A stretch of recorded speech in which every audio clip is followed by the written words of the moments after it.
Hello everyone, this is the new evening coming to you with Cozen, a bloody painter ex-reader by a poisonous lie. We're going to be starting off with chapter 10. Silence. That was the only thing that could be sensed at this very moment. You looked at your hands as food was slowly falling down from your head to your hands. Tom and Aiden looked shocked at what they saw, and Aiden quickly drops his food and makes his way to you with a napkin to clean you up the best he could. Tom, on the other hand, he gets up and looks at the person behind you. He was angry, and all he wanted to do was confront them. "Hey, what is your problem?" he yells at them. You slowly look up, only to see a girl looking down at you, anger written on her face. She lets out a few words that made you feel confused yet angry. "That's what you get for hurting my friend." But it seemed to pause for a second when she looked right back at Tom for a second, then walked away quickly. You didn't say anything as Aiden kept cleaning you up, but you stop him. "It's okay, Aiden. I'll just go to the restroom." You get up from the ground as you made your way back to school and find a restroom nearby. But before you could walk away, you heard Tom's voice speak before it faded away. "What was Annie's problem with Wyan? I don't think Annie has ever talked to Wyan before." As you entered the school, a few eyes landed on you, like they were expecting you to come in. You looked on the floor as you kept trying to clean yourself, trying to get rid of the small pieces of carrots and any other fried vegetable you had on you. You could hear a few snickers and some people whispering, but you tried your best to pay no mind to them as you made your way to the restroom. You needed to talk to that girl and see what was the problem. You didn't want any trouble, and you needed to apologize for whatever you have done that made her act that way. Though as you were walking, you noticed a shadow in front of you. But it was too late to stop when you bumped into them, and you quickly look up only to see a surprised Helen, his eyes locked with yours. "Ryan, what happened to you?" he asked. You didn't respond as he quickly tried to take off any food of you, and embarrassed, you quickly walked past him. He didn't do anything but looked at you as you walked away from him. Finally, in the restroom, you looked at the mirror. Thankfully, it wasn't so bad since Aiden helped you clean up a bit, though the smell of oil and the juice of whatever food was still lingering around. It wasn't going to become uncomfortable for the whole day. Though you really didn't want to get out of the restroom as you were still embarrassed that you were going back to class this way, and knowing that you were going to meet Helen again, you scrubbed off every stain you could see on your shirt, but it still felt like there was stuff on you. You shake your head and kept going. You couldn't miss any more classes because of this. You held your head up high, and you tried your best to ignore what happened. You entered the classroom and met Helen, and as soon as you entered, it was like he expected you to come in. Your small confidence was suddenly hanging on a thin line for dear life. You felt like going back outside when you saw his eyes looking right back at yours. But it was too late, and you had no choice. You slowly walked towards your seat and looked down on your desk, trying not to make eye contact with him and hoping for him not to talk to you. "What happened to you?" And there it goes. Was he that curious to know what happened? You slowly look up at him and smile a bit. "Someone dropped their food on me." That's all you could say. There was really no other excuse to say, and you felt like you needed to let it out that way. "Was there a reason for them to do that?" he asks as he leans in to look at you closely, but then backs away when the smell suddenly hits his nose. But he didn't say anything and waited for you to answer instead. The smell of soy sauce started to spread a bit, and it was more embarrassing. Maybe it was a good idea to have stayed in the restroom for the whole afternoon. You look at Helen once again and sighed. I don't know what was her reason, to be honest. She said I hurt someone, but even I don't know who." Your hands moved to your face, covering it, feeling stressed yet embarrassed that Helen had to look at you like this. Helen didn't say anything and stayed quiet. He just looked at you, and all he could do was feel bad for you.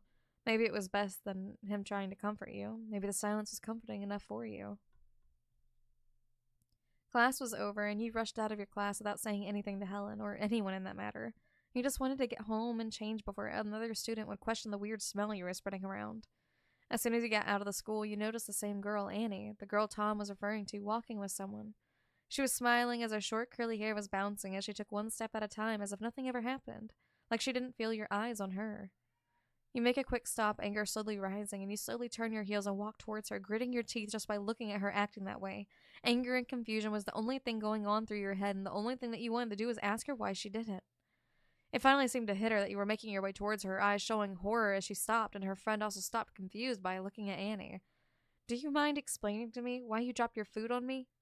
you asked calmly, trying your best not to burst in front of her. You were in front of her, trying to let her walk away. Her friend, on the other hand, looked confused but ready to defend their friend if things got out of the hand. "So you're going to answer or not?" Chapter 11. "Ryan, what's going on?" You turn your head the other way to see a confused Tom making his way to you. Annie seemed startled when she saw him and started to walk away as fast as she could. "Don't tell me you're about to confront Annie," he asks. You furrowed your eyebrows and looked where Annie was, only to see nothing. She was gone already, and you couldn't tell where she went. You turned to Tom and looked at him in disbelief. Well, yeah, I wanted to know why she dropped her food on me for. You do know it was going to make things worse, right? Tom asked once again. It made you stop for a second. He was right. If you confronted Annie, it would make the rumors true that you were actually hurting others for no reason. You sigh and shake your head. Yeah, you're right. I'm sorry. You looked the other way, and to your surprise, Helen was there, just standing and watching you. He probably watched your little show. Well, then be careful next time. I'm going somewhere with Aiden, so please be careful. Tom pats your shoulder as he walks towards Aiden, who was waiting on him. Though now that you are alone, you took this opportunity to walk towards Helen. Maybe have a little chat with him and apologize for not saying anything after leaving the class. Hi, Helen, you say as you smile at him. He didn't say anything and just smiled at you back. I'm guessing you watched the whole thing back there, you ask, a hint of embarrassment coming from your voice. Yeah, I did. I heard your voice and I got curious to see what was going on. He looks like you're confused. I'm guessing you were trying to confront her? You looked down and nod. He also knew what you were about to do. Of course, your little idea was going to cause so much trouble, and you just stayed quiet. Though you quickly turn around as you hear a small chuckle beside you. Confused, you turn around only to see Helen smiling and covering his nose. Sorry, you still smell like soy sauce from here. Your eyebrows shot up almost to your hairline, realizing that you still had that smell on you. You quickly move away from Helen, your cheeks heating up from the sudden reminder. You softly punch Helen out of embarrassment. Why did you have to remind me? He couldn't help but laugh more at your embarrassed state, making him turn away from you as he covered his mouth with his hand to stop laughing. You also couldn't help but laugh a bit, finding his laugh contagious. Then that small laugh turned into a long one, snorting here and there and bumping into each other as Helen still made fun of you for smelling funny. You sigh out of relief and you finally get home, and now you are ready to take a shower and get that smell off of you. As you changed, you couldn't help but smile at the thought of Helen laughing and making jokes about you. It was a funny thought, and you lay down on your bed as you keep replaying that little moment over and over. His smile really brightened your evening. As hours passed, you still couldn't sleep, so you decided to grab a book from your shelf and start reading it.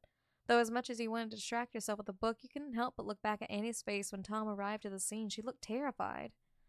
You slowly closed the book, your eyebrows furrowed at the thought that Tom might have done something. Good morning, Ryan. You are greeted by Aiden, who quickly puts his arm around shoulders, his smile more brighter than usual. Good morning, you respond. You look very cheerful today. Did something happen? You ask and tilt your head as you looked at Aiden. Aiden shook his head as he kept smiling. No, I just felt energetic today. He laughed softly as he looked down on the floor, letting go of you. So, ready to start the day? You better stop skipping so many classes. He nudges you gently as he made that joke. You couldn't help but laugh as you pushed him aside gently. Very funny. I wouldn't be skipping classes because of you and Tom. The two of you finally arrived to class and finally met Tom in there. He was way early than usual, which confused you a bit. Maggie suddenly greets you, happiness written on her face just for seeing you. Of course, you back away a bit and smile back, trying to sit next to Helen as he also arrived at the same time as you. He wanted to sit fast as possible so you could talk to him during class or pass notes. Helen seemed to notice your presence as he lifted his head completely and a small smile appearing on his face. Class finally started. Maggie and her friends were chatting already, and Tom was already messing with Aiden by throwing little pieces of paper at his head. You, on the other hand, were passing notes with Helen silently. You couldn't help but feel eyes on you. In the corner of your eye, you could see Tom staring at you before he quickly turned away and kept his eyes on Aiden. You ignore that quickly as Helen gives you another note. He keeps looking at you weird. Did something happen? The note reads. You look at Helen in surprise. So it was only you that were feeling this weird sensation with Tom? You shook your head and gave him a reassuring smile to calm him down. It seemed that this was the end of the conversation as Helen finally faced front and started drawing.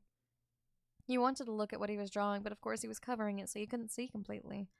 Though as you were trying to look, you hear shuffling, and as if something were getting dropped on the floor, you look in front only to see Judy standing up and shaking your backpack, dropping her notebooks and everything as if she was looking for something. Her face started to show worry, and as for Maggie, she also looked confused. What's wrong, Judy? Judy stops and looks at Maggie with worry in her eyes. I can't find my watch. She looks down at her backpack as she keeps looking in it in every bag she could see. Now, Ban was the last one to get up and decided to look around to see if she dropped it somewhere.